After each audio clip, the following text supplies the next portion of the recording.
The ceasefire line dividing Abkhazia from Georgia is officially closed, although people still find ways to get across. But now Abkhazia plans to turn this into a fortified border. There were victory celebrations last year when Russia recognized Abkhazia as an independent state. Abkhaz nationalists had been trying to gain independence since they won their war against Georgia in the early 1990s. Now they can count on Moscow's support and protection, but in the Gali district of Abkhazia near the border, the only celebrations are the ones on the propaganda posters. The atmosphere here is tense, and many people are scared to speak openly. We're afraid. Everyone's afraid. Not just me. But what can we do? Most people living in this area are actually Georgians who don't want Abkhazia to be independent.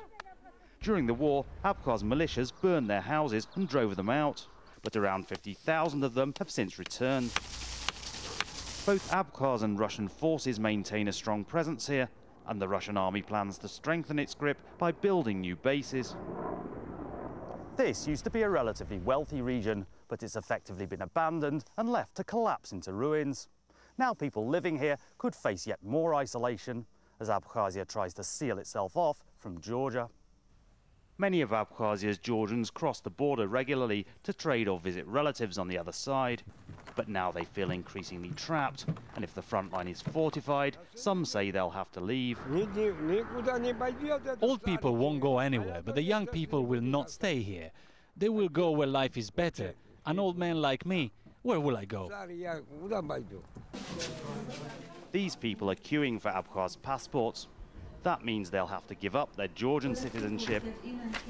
Many Georgians believe this is yet another tactic to drive them out. But some feel they simply have no choice, because they'll eventually need Abkhaz papers to get a job or run a business.